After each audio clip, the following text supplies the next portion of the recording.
शौकिया खोजी ने सैकड़ों बरस कदीम शानदार अंगूठी ढूंढ निकाली। कीमत $47,000। बरतानिया की काउंटी मगरबी सेक्सेस के बाद थोरन कोम्बे नामी इलाके से ये अंगूठी मिली है, जो बेहतरीन हालत में है। तवक्को है कि ये नीलामी में $40,000 से $47,000 में फरोख्त हो जाएगी। 69 साला डेविड बोर्ड को ये अंगूठी बेहतरीन हालत में मिली। वाज़ेह रहे कि डेविड 1970 से मेटल डिटेक्टर से कीमती धाती अशिया तलाश कर रहे हैं, लेकिन एक अरसे तक ये काम छोड़ दिया और दोबारा 2019 में इस पर काम शुरू किया। खुशकिस्मती से अगले ही रोज मेटल डिटेक्टर ने धात की शिनाख्त की और थोड़ी सी खुदाई के बाद सुनहरी अंगूठी हाथ लगी। ये एक खूबसूरत अंगूठी थी जिस पर एक हीरा लगा हुआ है और फ्रांसीसी जुबान में लिखा है, मेरा तुम्हारा ईमान थामता हूँ, तू मेरा ईमान संभालो। ताहम अंगूठी करोन वस्ती के फ्रांस में शादी की एक तकरीब में पहनाई गई थी और लगभग 1388 में बनाई गई थी। ये अंगूठी जल्द नीलामी के लिए पेश की जाएगी।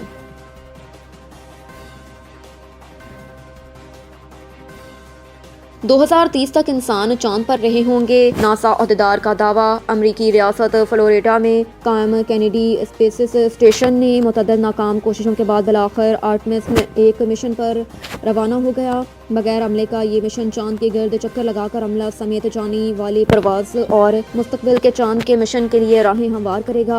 आर्टेमिस में एक स्पेस क्राफ्ट और आइन लगा है जिसमें एक इंसानी जिस्म का मॉडल रखा हुआ है ताकि इस परवाज के जिस्म पर पड़ने वाले असरात की पैमाइश की जा सके। और आइन प्रोग्राम मैनेजर हार्डवू का कहना था कि ये लॉन्च इंसानी खलाई परवाज के लिए एक तारीखी दिन था। उनका कहना था कि ये तवील मुद्दती गहरी खला की तहकीक की जानिब लिया जाने वाला पहला कदम है, जो सिर्फ अमरीका के लिए नहीं बल्कि दुनिया के लिए है। उन्होंने कहा कि ये नासा के लिए एक तारीखी दिन है, लेकिन ये इन तमाम लोगों के लिए भी एक तारीखी दिन है जो इंसानी खलाई परवाज़ों और खला की गहराइयों के मुताल्लिक तहकीकात को पसंद करते हैं।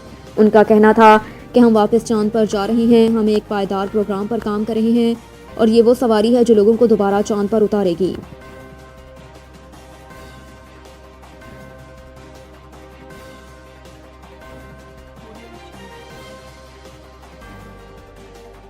चिकनाई से भरपूर ग़िज़ा मोटापे या ज़ियाबेतिस के बगैर इंतहाई तकलीफ का सबब हो सकती है। यूनिवर्सिटी ऑफ टेक्सास में मुहक्किकीन की जानिब से चूहों पर की जाने वाली एक नई तहकीक में बताया गया कि थोड़े अरसे के लिए ज़्यादा चिकनाई वाली ग़िज़ा का इस्तेमाल का मुमकिना तौर पर मोटापे या ज़ियाबेतिस या किसी ज़ख्म के बगैर तकलीफ के एहसास से ताल्लुक़ हो सकता है। जर्नल साइंटिफिक रिपोर्ट्स में शामिल होने वाली तहकीक में चूहों के 2 ग्रोहों को 8 हफ्तों तक दी जाने वाली मुख्तलिफ ग़िज़ा के असरात मुवाज़ाना किया गया। एक ग्रुप को मामूल के मुताबिक ग़िज़ा दी गई, जबकि दूसरे ग्रुप को ज़्यादा चिकनाई वाली ग़िज़ा इस तरीके से दी गई कि उसके नतीजे में चूहों में मोटापा या ब्लड शुगर या डायबिटिक न्यूरोपैथी और दीगर इक़साम की तकलीफ का सबब हो सकते हैं की सतह में इजाफा नहीं हुआ। मुहक्किकीन को तहकीक में मालूम हुआ कि चिकनाई से भरपूर ग़िज़ा के सबब एक असाबी तब्दीली जो तकलीफ के शदीद होने से दायमी होने तक की मुंतकली को वाज़िया करती है, रूनुमा हुई और एलोडाइना सामने आई। एलोडाइना की कैफियत में मुब्तला अफराद को हल्का सा छूने से भी शदीद तकलीफ महसूस होती है। तहकीक के एक मुसन्निफ डॉक्टर माइकल बर्टन का कहना था कि यह तहकीक बताती है कि तकलीफ के लिए लाजमी नहीं कि मोटापा, ज़ियाबेतिस, पैथोलॉजी या कोई ज़ख्म हो। थोड़े वक्त के लिए चिकनाई से भरपूर ग़िज़ा का खाया जाना काफ़ी है। ऐसी ग़िज़ा जो अमरीका में तकरीबन सभी खाते हैं। तहकीक में मोटापे और ज़ियाबेतिस में मुब्तला चूहों का मुवाज़ाना इन चूहों के साथ किया गया जिनकी ग़िज़ाओं में तब्दीली लाई गई थी।